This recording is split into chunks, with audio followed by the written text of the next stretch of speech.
Hello, everybody. Whoa. Thank you for coming to definitely the most exciting session at Identiverse. It's on SCIM. It's the hottest thing on the market, right? My name is Danny Zollner. I'm a senior product manager at Microsoft. I wear a bunch of hats. I used to be in our support organization, moved into engineering, but I work with our provisioning products, which is where I got to learn about SCIM. I've worked with, at this point, hundreds of different organizations that are implementing SCIM for their application, a lot of SaaS vendors, that sort of thing, and I've learned a few things. So I'm going to tell you today about just sort of permissions in SCIM and some of the problems. So we're sort of going to cover like a why, a how, and then I don't really think any of those, like the five W's or whatever it is, covers the future, but we're also going to talk about what's coming. So before we do that, I actually just want to start and sort of do some like non-controversial like statement of facts to set the stage. So first off, just most organizations, they have applications that are probably connected to an identity provider of some sort. SCIM allows for provisioning identity data into applications. Applications have permission models, but unfortunately, most applications don't represent those permissions in SCIM either at all, or if you're lucky, it's like really, really high level, like admin, user, nothing in between. That's a bit of a challenge if you're trying to do any sort of central management of access into your SCIM-enabled applications. And that's sort of, I think it's important. So I am here talking about it today. Also, apparently, like fine-grained access is like the theme of this year's Identiverse or something. So I actually have sort of a little story that we're going to go. It's just like setting the stage for why this is important. This is the why. So we have an application, right? Your organization probably actually has more than one application. If you only have one application, wow. You did it. So you also probably have an identity provider, or it might be a little more complex topology than that, but you've probably got authentication, some sort of like governance and management lifecycle, all that. But in the little diagram we're building, we have the identity provider, flows some data into the application. The application has its own store of users, but notably, this application probably isn't implementing the roles or entitlement attributes in SCIM. So you have things like display name, username, email address, office location, job title, the basic stuff. But how do permissions get managed? So what actually ends up happening in a lot of cases is while the actual lifecycle, create the user, delete the user, gets managed by provisioning service, SCIM isn't the only way to do that, but it's slowly getting there to where it's hit that critical mass. Usually, somebody in that application, it depends on the scale of your organization, but somebody is probably just manually, you hire a new person or a person who's in another role, and it's like, oh, hey, this person needs access, and they just manually assign it. But then what if they move inside the company? What if, a certification or like, anything of that sort that they had that was actually what made them eligible to have that? If you're in a regulated industry, what if that expired? Well, you better hope the same person who gave them that permission actually hears the news that they shouldn't have it anymore and goes and does the thing. Chances are they probably don't.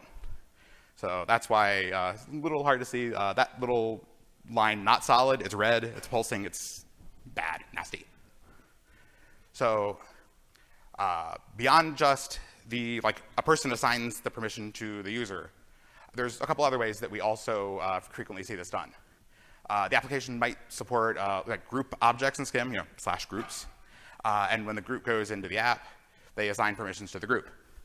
They also, less commonly, but it exists, might use like an attribute-based thing. Whatever attributes get pushed into the app, maybe the app actually has some system you can say, well, anybody in the department sales gets access to this thing. That's cool. There's some problems. Like, what if the attribute that you want to make your decision on doesn't exist in the other app, or what if it's sensitive and shouldn't go there? And group memberships, the whole thing, because unless you have a lot of groups, the membership might not line up exactly right, and suddenly somebody has permission they shouldn't. So there's a couple problems between all three of those, which is visibility. if you're doing any of these methods, there's not a standardized way to go and actually see what's happening. There's probably proprietary APIs. You can go download export a CSV or something from a web portal, but not, that doesn't scale very well. Also, just control, because even if you happen to know what's going on, you then have to figure out how are you going to institute a centralized set of policies, probably managed by like your identity or your security team, and propagate them. And without that, it's the Wild West. There's a lot of like risk involved. It's yucky. So we're gonna move back to the the main timeline now that we sort of talked about the other things. So if we're talking about like the creation and deletion of accounts, well, if you're disabling or deleting a user, the permission's probably gonna go away. Like if they can't sign in, they can't do a thing anyways. But so most organizations flow their data into whatever their like central identity store is from somewhere else. Probably the most frequent one, and the one I'm going to lean on for a bit here, would be like a human resources provider. Maybe one, maybe 100, depends on your side. So I'm a bit of a Pokemon nerd, if anybody's getting the weird titles. So let's say just changes come in from HR, and the person hasn't left the company, but something about them has changed. Certification, role of the company, whatever. So we have the changes, and they should flow from the IDP to the app to users. But then, oh crap, we still have that like not actually really connected dotted red line thing into the permissions they hold inside of the app. And that's bad, because HR knows, maybe the IDP knows, but the IDP doesn't actually know what the logic is for why somebody has permission. So ultimately, the permissions don't get touched, probably, and people have too much access, and yeah, I don't need to tell you why that's bad, hopefully. So that's bad. I don't have a label on that one. I think it's self-explanatory.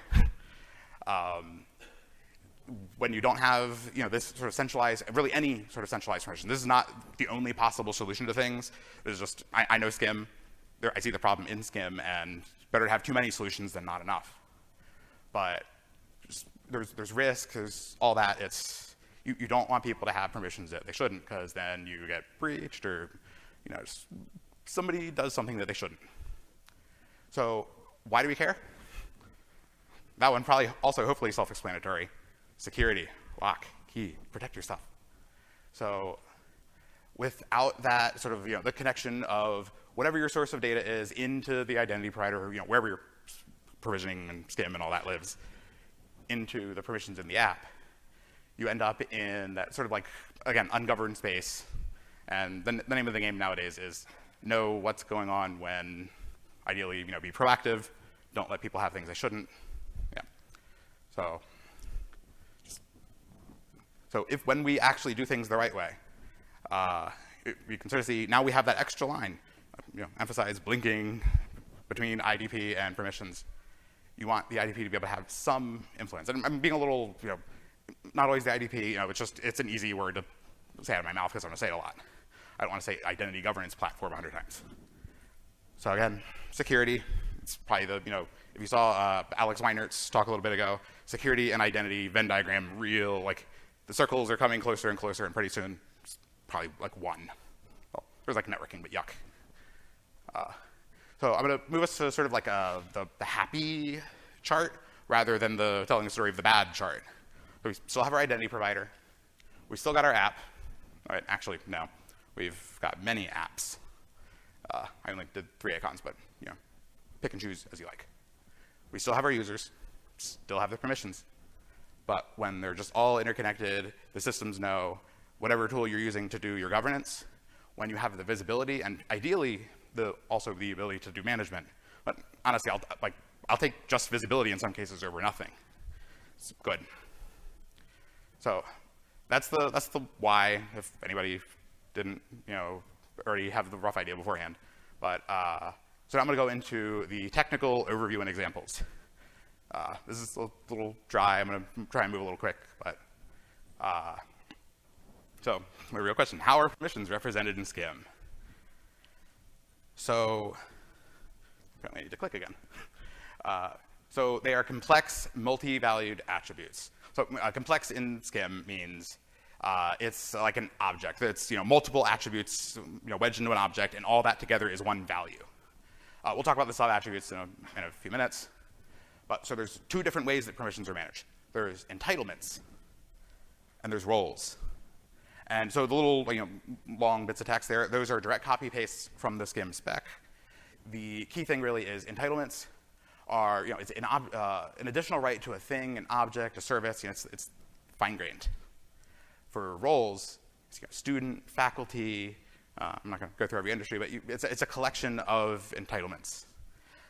The spec doesn't, the language leaves a little bit of room to interpretation, where I think it's justifiable in more complex, architectures that it may actually be that a role could be made up of other roles, and eventually that finest level you might get to entitlements. Everybody's favorite, at least it's not XML, it's JSON. So this is just a quick run by of what a role in SCIM looks like in like a SCIM JSON format. So I included this. I think it's actually really important because unless I am really, really bad at doing Control F in my web browser over the past few years, there are zero actual examples of what a role looks like in any of the sample web responses or web requests in the SCIM specification. Anytime we see it, it's just an empty array. It's two square brackets. But the key things to take away here, going back to how are roles and entitlements represented. Square brackets, it's an array, it's multi-valued. Squiggly brackets contain each individual object. We're now going to run through just a couple examples of actually what do they look like. I moved away from JSON because I'm not that mean. Display value type primary, there's the attributes. So display first, it's a human readable name.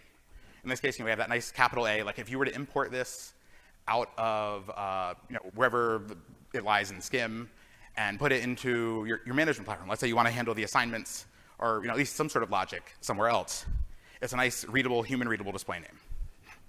Value is ultimately it's the identifier in the underlying system. So it can be the same, it can be different, it can really be anything. The one thing I would recommend, although I don't think it's prescribed in the SCIM spec anywhere, is don't change it. Because keep it immutable. Think of it as the ID of a user, for instance. You have friendly identifiers like the username, but keep something static. That way, even if your naming permissions, whatever, however you decide to refer to a set of permissions changes, you still have that static thing that that it is this object, this representation of access. So type and primary also, I'm not going to focus too heavily on them. Starting with the fact that there aren't actually any examples in the spec. There are some folks who have implemented type and/or primary in their roles implementation, but again, people even implementing just roles are already a rather small subset of SCIM server implementers. There's not really consistent usage of what exactly they're representing there. Even in Microsoft's own SCIM client, we do some sort of weird stuff. And primary, again, not focusing too much. It's like a primary, secondary indicator in the event that whatever system you're accessing has the concept of a primary role or entitlement. Probably key thing to take away on that is the spec says you can only have one role or entitlement, like one each, that is primary equals true. So I'm going to give you another example of administrator. Display is the same, just really highlighting the fact that value in this case, not human friendly. I thought about using an example of base64, and then I'm pretty sure that some of the stuff like the equals and whatnot don't actually play well with SCIM, because if it's in the URL, you're putting equals and it's like a restricted character or something. Not positive, but probably try to avoid base64. Type, in this case, it's pointing to a subset of something. It sort of depends on what the perspective is of where you are representing the user identity.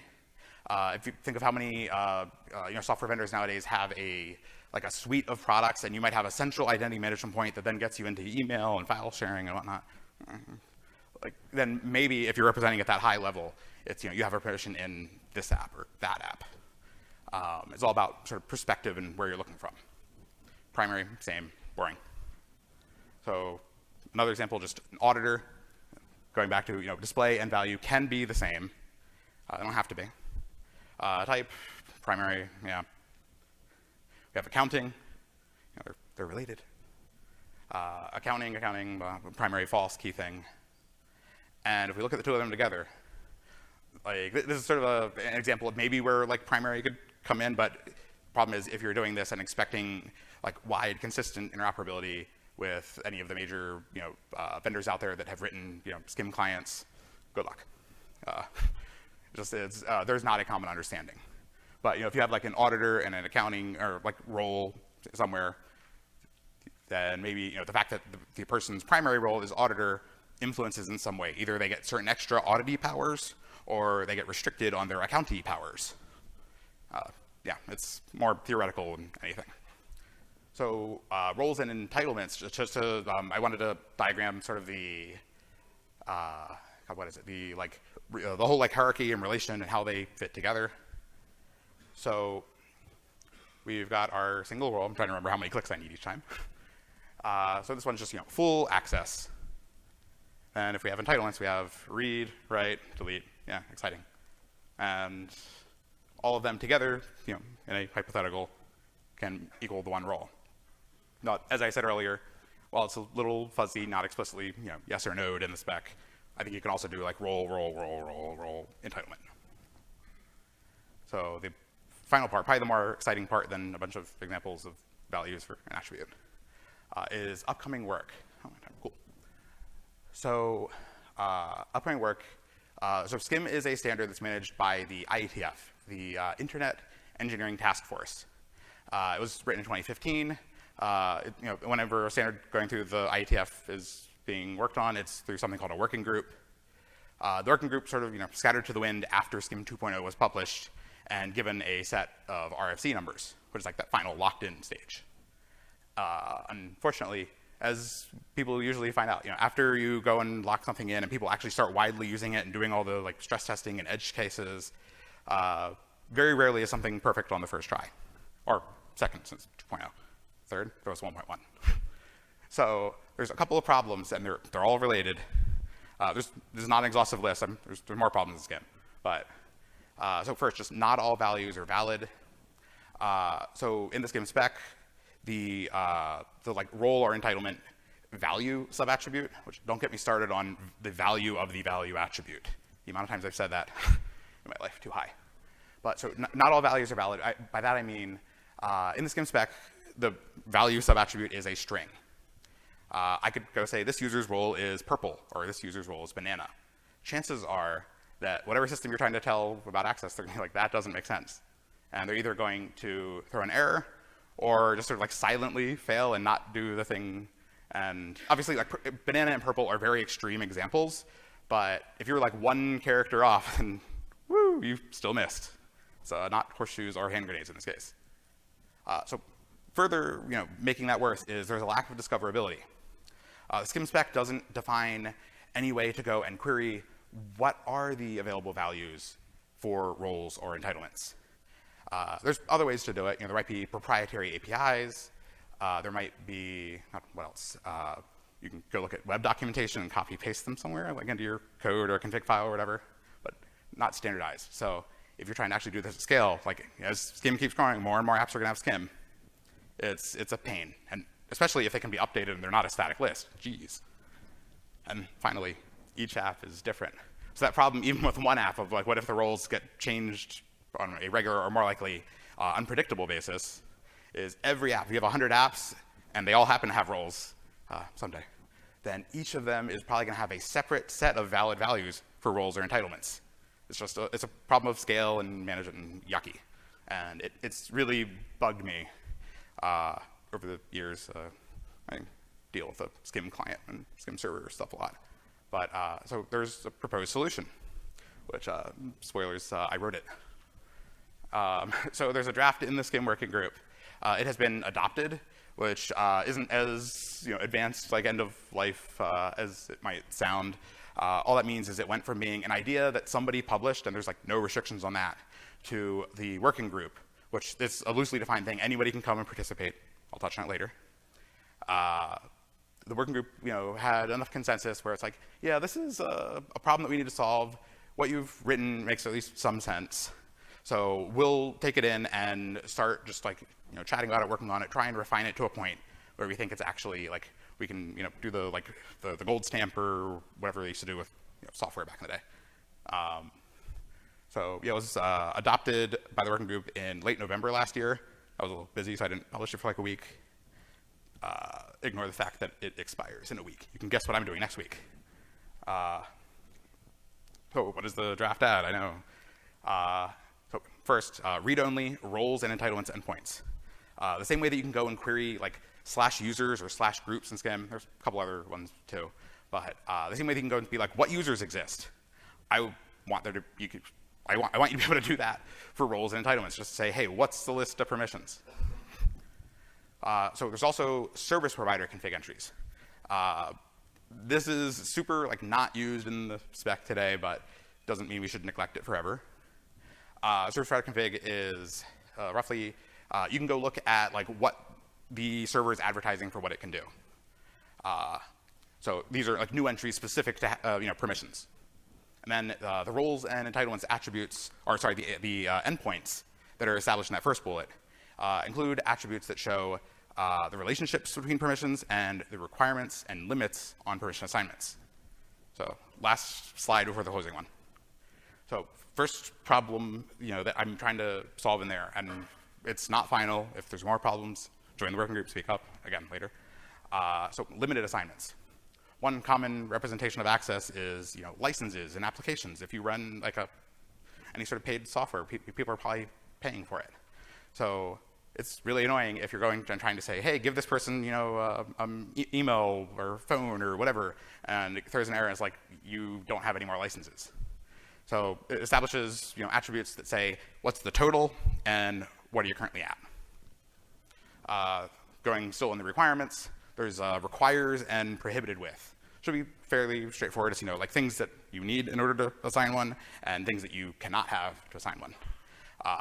Attribute names cannot have spaces, so you may have sussed out these aren't actually in that version 0.0 draft that I showed a couple slides ago.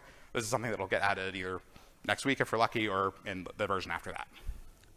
And then contains and contained by. So we go back to that whole hierarchy and relationships and all that. Like if you want to understand, down to the finest level that happens to be represented in a given SCIM server implementation of how they all go up. Like if you have that, super global admin, I have all the permissions, top one. How does it all come together? So if there's other things like in access and role and permission management, then speak up in the future, please. So just to close out, if you take one thing away from this, it's that representing your application permissions in SCIM, it allows for just better visibility, the potential for centralized management. Like if you go and actually do this today, either very few or no like major SCIM clients and identity things out there are actually going to be able to consume this. It's not a one-sided problem. But because neither side actually really knows what they're doing there, because examples and all that, like somebody has to go first, or at least both sides have to make a good faith effort. And then I've said it a few times, but standards process is complicated. It can take a long time because people all have different perspectives. They all have different viewpoints, different needs. And people generally show up in standards organizations because they have a problem in some way and they would like to see it addressed in the future. There are some people who are fortunate, they just sort of float around and do things like they like solving problems, but more often people have an agenda. So feedback is critical. Just essentially if the right people or at least enough people don't join the working group discussions, then what happens is you probably get like lopsided from the people with the most incentive to go and solve their own problems. And then maybe they actually publish a thing that works really well for them, but really badly for some other use case that happened to not have anybody present in the discussion. And it's a shame whenever that happens because it's a long-term, like people won't actually adopt it. And then everybody spends more money or is more insecure or whatever. But yeah, that is all I've got. Thank you. I'm a little over time, but yeah. I probably can't take any questions on stage given where I am running on time, but I'll hop down and if you see me anywhere the rest of the conference, or feel free to reach out to me on LinkedIn. Generally, I annoy the crap out of people because I talk about SCIM a lot. I care more about it than most people. But yes, there are people here who have been my victim. But yeah, no, thank you everybody for attending. I really appreciate it. Hope to see you all next year.